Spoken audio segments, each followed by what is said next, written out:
Hey everybody, welcome to another episode of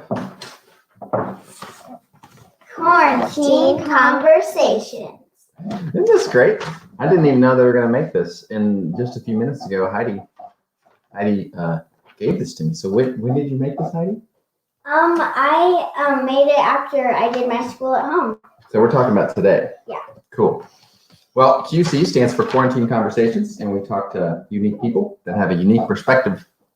And I got to be honest, I'm pretty excited about today. I've been blessed and just honored behind the scenes to be able to talk to a few people from our medical community who are really on the front lines of dealing with patients that have COVID, and it's just it's very humbling to hear what's really going on in the hospitals. And so I'm really grateful for our guests because I know it's not the easiest thing to get on and just talk about what's going on with your world. So I'm super grateful. And one of the things I'm most excited about is they have the same name. We've got Jordan and Jordan. So we have Jordan the girl, Jordan the boy. It's Jordan Anderson, Jordan Powell. And I might just ask at the very beginning here, Jordan Anderson, what's up with the U in your name? That's pretty unique. The U in my name. Oh man. Well, hi everybody. I'm Jordan Anderson, and the U in my name, you'd have to ask my parents, honestly. They didn't want me to have a boy spelling of a name. No offense, Jordan, because I know plenty of girl Jordans spelled your way too, but it's okay. Makes me, the extra vowel, I tell people, makes me extra awesome, I suppose, maybe. I like that, extra awesome. Okay, well, both Jordans, I have lots of exciting questions for you, but I want to start off with, so we're a big joke family. We love good jokes, bad jokes, dumb jokes, silly jokes. So my girls are going to each read a joke, and you guys can try to come up with the answers. Who wants to start here? Why are Saturday and Sunday strong days? Why are Saturday and Sunday strong days? Has to do something about the weekends, but Okay, you can do it. I don't know. Because Monday through Friday are weekdays. weekdays. Okay. Oh, Weekdays. They're not they're on the weekends, but they're not weekdays. tell us your joke. If April showers bring Mayflowers, what do Mayflowers bring?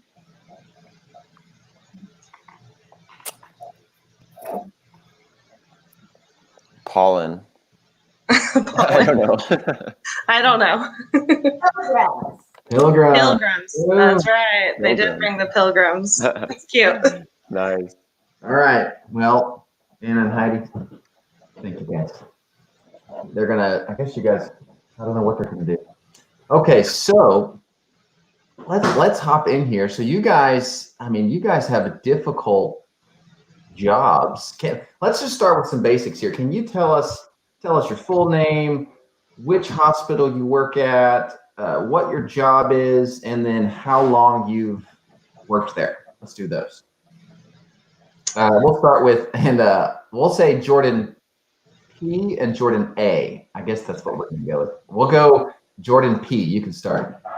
Okay, I'm Jordan P. Jordan Powell, and I work at MRCC Hospital, and I've been a nurse there for about a year and a half. I work in the ICU, and I primarily work in the neurological ICU, but these days we kind of move around where we're needed. So I've been working in the COVID unit at times, and we, in the COVID unit, we primarily deal with lots of respiratory distress and the things that go along with that right now. A lot of ventilated patients. Okay. Welcome, Jordan P. Thank you. Jordan A., what about you?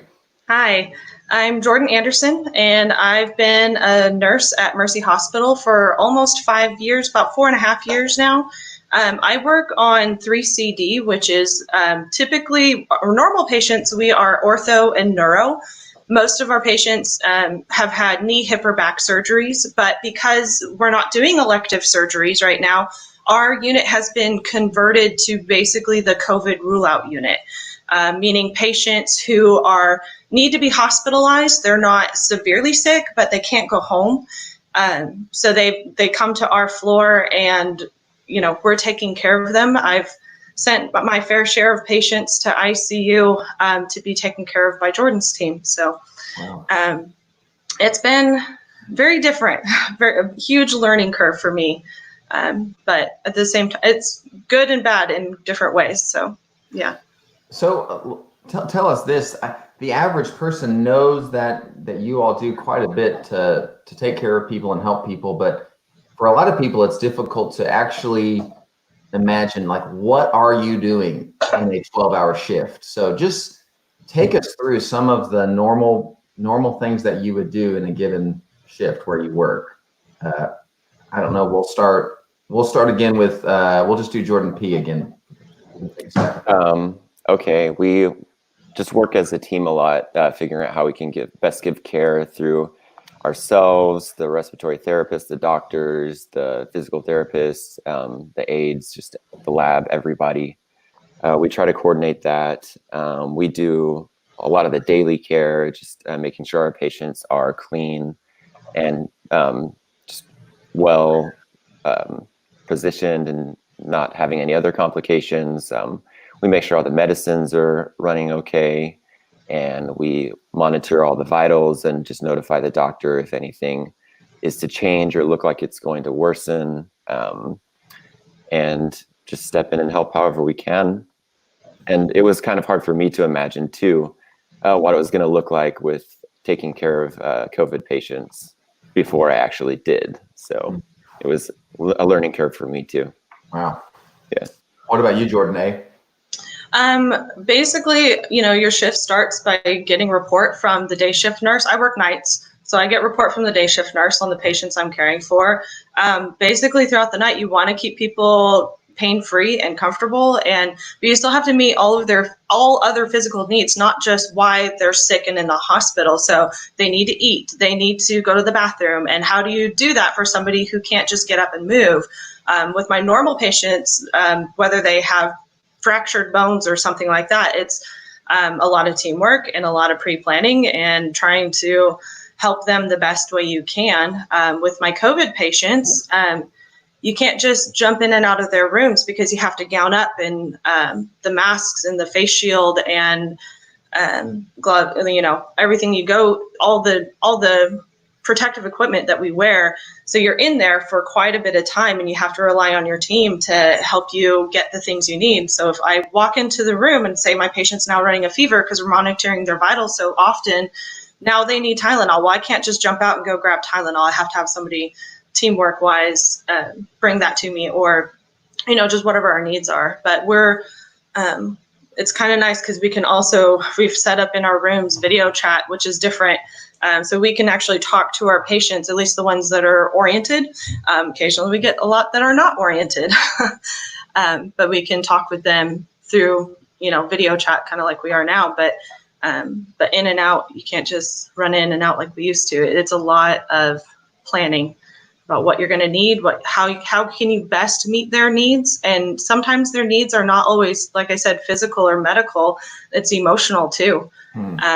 So that side of it is hard because really, as a person's nurse, you're the only person that they're able to talk to throughout the night. I mean, there are doctors on call at night, but it's just you and the patient essentially. One of the reasons that I just feel really grateful for the medical community, and one of the reasons I pray for the medical community is because of what you just said. You all are trying to do things that you weren't trained to do. You're learning all these new protocols. You're having to perform tasks and suit up and do all these things on the fly. I'm sure that has to be challenging. So I want to zone in on what you just said. It's one thing to take care of people medically, but you're also dealing with people that are in the worst season of their whole life. Many of them are at the end of life, and so you are having to try to be there emotionally for these people.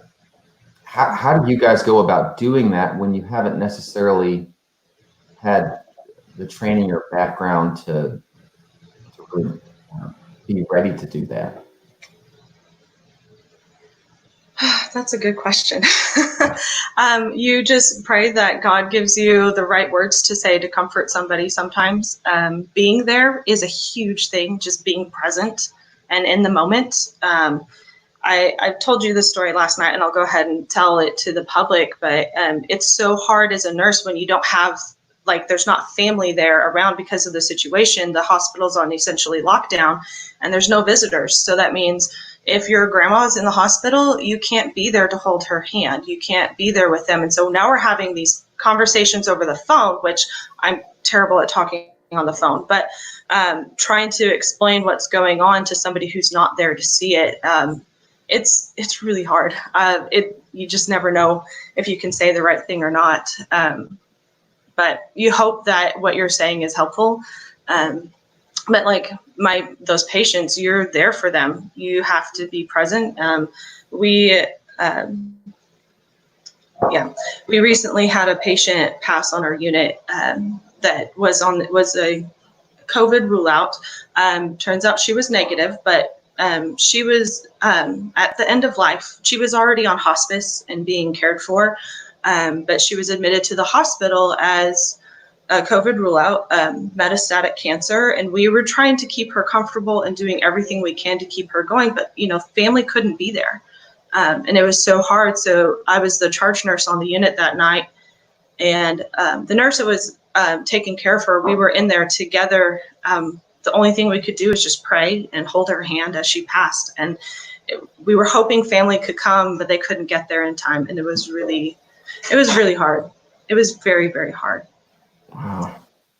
Jordan P., are you having to deal with some of the same kind of situations? Yeah, the situation in the ICU is unique compared to other times in the ICU because we can't have family come visit anytime they want to right now. We're really restrictive on when people can come, and they can typically only come into the hospital if somebody is going to pass away within like the next hour or so. So that's really, really tough on the family and on the nurses. So there's a new way of communication.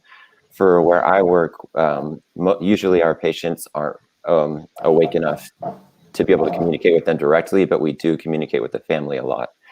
And it is really tough because we know that no matter what we say, and we're not going to make anything better by our words. So, I mean, I pray that I do have the right words to say, but I realize that it's not going to change anything drastically. But I do just try to be honest and show love and compassion with how I communicate to my family. Wow.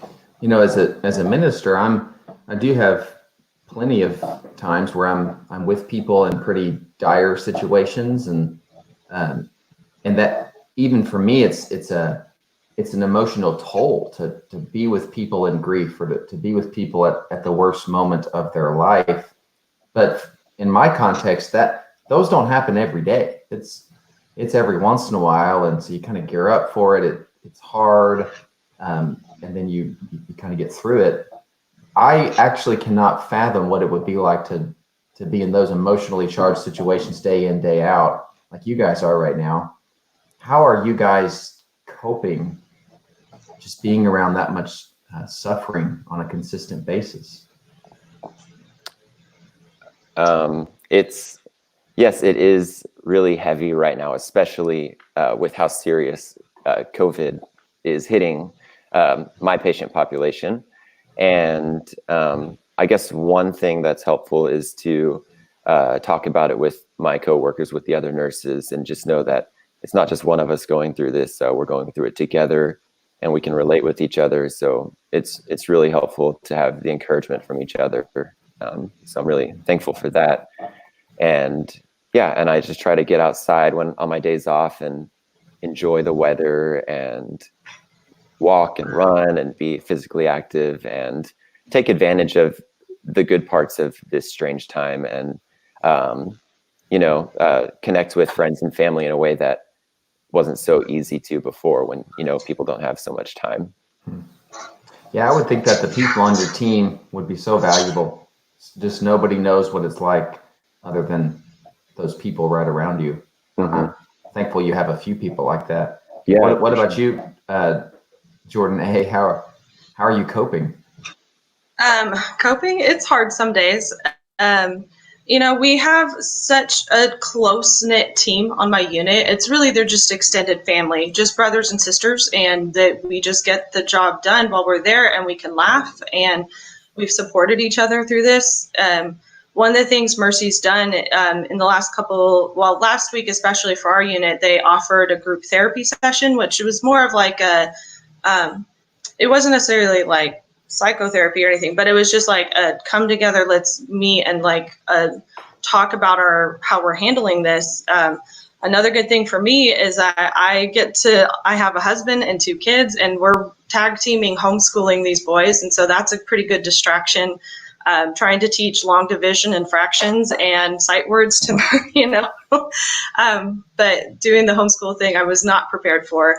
That's almost, some days it's almost more difficult for that than to just go to work and do my job. But it's okay. Wow. It's been really good. Well, and I'm sure it's also you're currently in the trenches right now. To me, this is one of those things that you have to give yourself permission to not be okay now. And this is one of those things that months, years from now, you'll still be processing where you were in this moment, which is another reason I'm thankful that you would allow us to have a conversation with you right in the thick of it. Because I know it's just hard. And plus you both told me your sleep schedules are so different. It's okay. Usually, if like I have to work tonight, because I switched a shift around, thinking, well, we were hoping a good friend of mine was going to get married this weekend, and they've postponed their wedding because they want to be able to celebrate with everybody, not just, with themselves. And so I have to work tonight. Normally I would be sleeping while the boys are at school. Well, they're not at school. So I'll get a nap in this afternoon. We'll be okay. It'll be all right. And Jordan P., didn't you just wake up? I did. I just woke up and because you made it in time for this. Yeah. Well, let me ask you guys this. So there's a lot of people that they only see this crisis through the lens of their own temporary discomfort. And so they think, well, why can't I go to the restaurants I want to go to? And why can't I, gather with other people or go to church or those kinds of things? And I'm not so sure that the average person fully understands the big picture here. So what words of wisdom or advice would you give to people that are somewhat dismissive of some of the boundaries and regulations that we've been following lately? I would say think of your grandma, think of your grandpa, think of any elderly person that you love and you cherish in your life. You would not want to see them suffer the way we've seen suffering. You have to do what you can to protect those you love. I'm a healthy individual. I should be able to go out and do what I want to. Well, I can't because I'm also around people who are asthmatic, and I'm around people who have, other problems. You can't just, you have to take their health into consideration before you just dive headfirst into going out, I guess. For me, especially since I've been taking care of known COVID positive patients, like my whole world is turned upside down trying to how can I best keep my kids healthy and my husband healthy and safe. I don't want to bring home any of this. And so I have my own procedures for coming home, but going out in public, it's not worth it. I mean, go out to get your essentials, order things online. I'm not saying don't support local restaurants and businesses, but do it in a way that's going to protect yourself so you can protect other people, I guess. That's good. I can understand not really seeing the weight of it if you haven't been around it, because I actually didn't start working with it until a few weeks into it because I was quarantined from going to work after traveling. And it didn't really hit me how serious this was until I stepped into the ICU for the first time, and it was a whole different world than I usually see, and it was so much heavier, and it's like, wow, this is devastating to so many people. And to know that what I see is just one small fraction of what so many people all over the world are dealing with right now, and to know how heavy this is, it was overwhelming and shocking in a way that I wouldn't have known if I hadn't seen it myself. So, I mean, you can take it from me. This is just no small thing. If people get this and they are in any way have compromised health, if they have any secondary health issues, that it can be really, really serious and really bad. And yes, it's not just about yourself. Yeah, you might tell yourself, yeah, I will be fine. If I get coronavirus, I might not have symptoms, or I might just get a cough. I'm strong enough to handle it. But there are definitely people that you come in contact with, or you have friends who come in contact with them. Like there's some sort of connection that will be affected by this. So I would just say, think about your connections and who you might be affecting besides just yourself Really with the good. decisions you make. Yeah. Yeah. I think that's super helpful, and I hope the people listening really take that to heart. Most people do not see what you guys see, and so therefore, I don't think we understand the gravity of the situation. So I appreciate you saying that. You know, both of you are people of faith, and so how do you think about the crisis and what you're doing in the crisis through the lens of faith? Do you think about that? Is that something that you're going to pick up 5 years from now and try to kind of wrestle with, or have you had any moments where you've tried to think through and interpret what's happening and what you're doing through the lens of a believer? Any comments on that? Sure. I have always had this, I don't know, just a personal belief, and I believe this for all people, that God puts you in the places that you're meant to be. He puts you with the people you're meant to be with. I can say right now, last year, my unit, we hired 5 new brand new nurses straight out of nursing school. And they are fantastic nurses. They're awesome individuals. They're wonderful people. And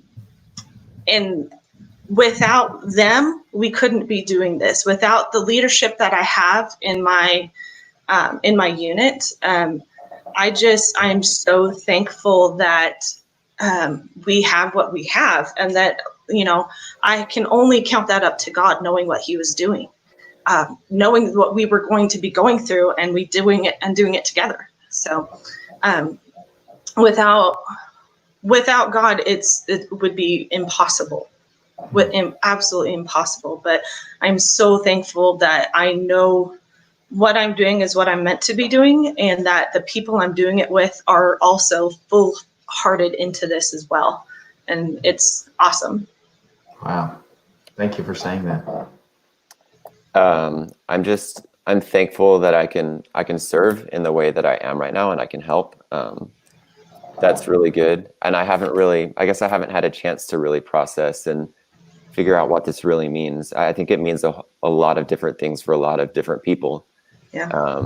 And I think there are, not that it's a good thing at all, but I think there are good things that you can take from this whole situation. And I'm trying to focus on those, along with dealing with the really difficult parts as well. Yeah. Yeah, that's good too. One thing that I should have said this at the very beginning, and I totally forgot, but obviously this is on Facebook Live right now and YouTube. If you are watching and you did have something that you wanted to ask either Jordan or Jordan, you are welcome to put that in the feed, and we can certainly ask that. I do have another one, maybe 2 more questions for you guys.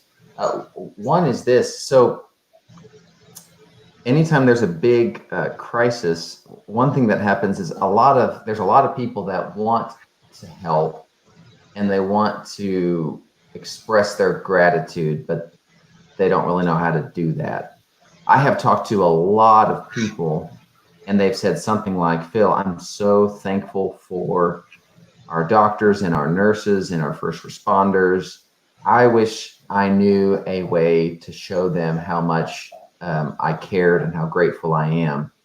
Obviously, there's not a easy answer to this, but can you guys talk a little bit about, are there ways that the average person can express their love and gratitude and appreciation, not just for you as individuals, but also for other people in the health care services? As a nurse, you can always feed us. We recently had like almost every night when I go to work, I'm guaranteed at least a dinner, something to snack on. People just keep donating food and snacks and pizza. And I think it was Sunny Automotive last week donated Chinese food, and it was fantastic. It's just one less thing to worry about when I'm at work. Is like, well, I'm starving, I have to eat something. Well, there's stuff there. One of the best things, a group of my former coworkers put together, it wasn't just a gift basket, it was an enormous amount of stuff. They had donations from like 30 different families and companies and a church down in Chickasha. It was awesome. A bunch of people had written these heartfelt letters and notes and just addressed it to the nurses and doctors of Mercy. And apparently there's this little boy named Wyatt who has the absolute sweetest heart in the world. He wrote the most adorable letters, just scribbled, I wish I could be a doctor or a nurse. You guys are awesome. It was just so sweet. I think taking the time to write a letter, write a note, call somebody who works in the medical field and just tell them thank you. But I personally like the handwritten things because I know you're taking your time to do it. It's not just, but sorry, it was absolutely sweet to get those things. And I've even received letters from people at Memorial already, and it was at Memorial Road. And I'm so thankful for that. And it's very encouraging as well. It's just helps you see it through. Yeah, that's good. I mean, yeah, it's been amazing to see how the community has surrounded us and tried to support us in so many different ways. It means a lot. I appreciate that. I know my coworkers all really appreciate it too. Yeah. I guess for me personally, getting lots of food, like every time we go to work, that somebody else has donated or ordered food for us, and it's always just really nice to have that, so we don't have to think about it. And then just having people check in and see how I'm doing and just encourage me, that's also meant a whole lot to me too. So if personally somebody who's working in the healthcare field right now, if you check in on them and just let them know you're thinking of them and praying for them, that means a lot too. Wow, that was really helpful. That helps me too. I've wondered how exactly to show my appreciation as well. We're getting towards the end here. Let me ask you one more question, and then we'll wrap up. But what gives you hope right now in the middle of this crisis? For me, I guess what gives me hope is seeing the way that people have come together and come in unity to see how they can help and to overcome. And it's just really cool to see the level of teamwork that people have in this time of crisis. So that's really cool. That's good. I find hope in knowing that this is not forever. This is for right now, and it's really hard, but it's not forever. It might be a long time. It could be a year we're still dealing with COVID in certain populations. It could be longer than that. We don't know. But to know that it's not forever is so hopeful to me. And also, like he said, echoing what Jordan said about finding that teamwork and finding that unity in what we're doing. it really does mean a lot. And finding things to look forward to is the best thing, because this isn't forever. Yes, I'm going to get to travel again and go see my family. Yes, I'm going to get to do this again, or get to go, whatever. So I find hope in that, in making plans for the future, knowing that we can still do things. We just have to do them differently or more safely. Hey, we have there are quite a few people listening that do want to just share their thanks, and I think Josh is going to put some of those on the screen. So Tasha Sean says, thank you for taking care of us. And Lori says, Lori Wally, being alone and possibly dying alone in the hospital must be the saddest thing ever. Thank you for being there with those patients. And then she asks, what is the best way to help feed you? What do you guys think about that? I mean, I can eat a lot of pizza, but no, I don't know. It's just, that's funny. That's adorable. Yeah, food is always good. Pizza is always cheap. I do have some vegan friends on my floor, so just be aware of that. Not everybody likes the triple meat, but it's okay. Just ordering food maybe from anywhere, local restaurants, and sending it to the hospital. That's an easy way, or that's a really good way. Okay, so logistically, how would someone get to specifically your floor or your group, and how would they know how much to order? I think I would call into the hospital and tell them what you want to do, and I'd let them transfer you to who you need to talk to from there. Yeah. They typically, I guess now everything's coming in and out of the ER, so that entrance where our ER is at. But you can't just personally deliver a basket full of goodies. The logistics of it just doesn't quite work. But there are people at the hospital there to handle that too. So it's good. Yeah, that's great. Thanks for sharing that practical advice there on how to bless you guys. Man, I'm thankful for technology, but man, in these moments, I just wish we were in a room, because you guys would just have a ton of people on their feet, standing ovation. So in your minds, just picture that, because we're so thankful. I just want you to know, I'm even personally, like in this conversation, like Jordan A, I recognize in you the word that stuck out when you were talking today was choice. Like, it's really hard, but you're choosing to see hope. You're choosing to see joy. You're choosing to go forward with the knowledge that this is a season, and there will be an end to this. And so thank you for that. And then Jordan P, as you were talking, the word that came to my mind was just this. It was quiet strength. Like, I know you told me yesterday, you don't relish speaking in front of people and all that stuff. And so, but man, you've got something. Like, I know you don't have all this figured out, but your ability to keep putting one foot in front of the other and keep doing this hard job, even though it's super hard, it truly is like inspiring. There's a lot of people out there that need to hear your story and see what you do, because I think it just gives a lot of hope. So thanks for your quiet strength and for pushing forward when it's really hard. We love you guys so much, and hope it's been a blessing to you. And if you are listening, I would really encourage you, like Jordan were saying earlier, just find a way to say thank you, whether that's a card or send a Facebook message, make a phone call.